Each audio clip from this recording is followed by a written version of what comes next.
This is a 1911 American Eagle Touring. Now, the name may sound familiar because several manufacturers have used the words American, Eagle, or both on various automobiles over the years.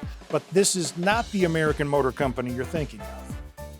This car was built by a man named Martin Burzynski from right here in Detroit, Michigan. Over the course of 4 years, Burzynski designed and built the car right out of the home of Eagle Motor Company, which used to be located at 427 Gratiot Avenue.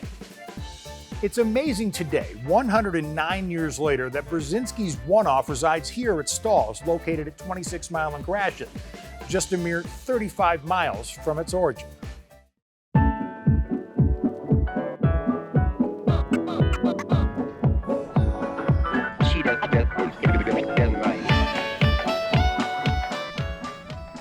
It's a beautiful car, but it's a bit of a Frankenstein when it comes to construction.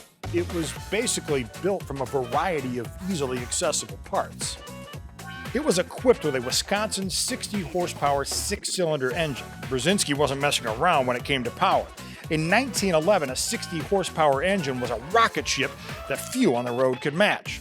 Most of the suspension, including the Timken axles, bearings, and hubs, came from the Blood Brothers Machine Company in Kalamazoo.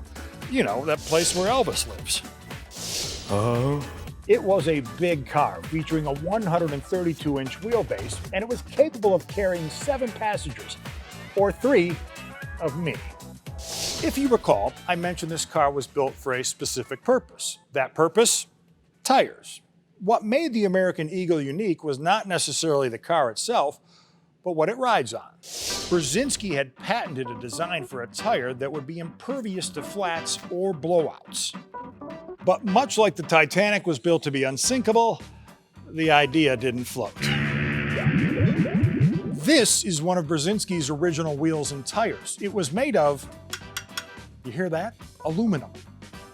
It featured spring-loaded canvas, rubber treads, and an inflatable inner tube. He had a revolutionary product in the car to test it. It was a match made in heaven. I know what you're thinking. Did that boy just say them wheels was made of aluminum? I did. And you and I know Michigan's roads aren't much better today than they were in 1911.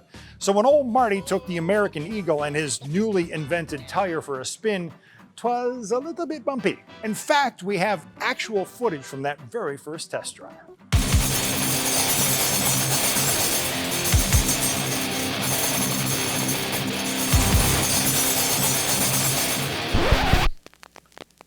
My dear, is that a filling? Oh! The tire was as sound as the idea, but apparently people weren't willing to have their insides mixed like a tossed salad. After driving the car for a total of just 224 miles, Burzynski parked the Eagle and his invention. Oh! The car remained with Mr. Burzynski until he died in 1946. A year later, his widow sold the car to renowned Detroit collector Bernie Pollard, where it eventually underwent a restoration at the hands of Clyde Wade. Alfred Lloyd Tennyson said, and I'm paraphrasing, "It's better to have tried and failed than to have never tried at all." And Burzynski deserves credit for that. But there's also a tried and true moral to this story. If you want to reinvent the wheel, don't.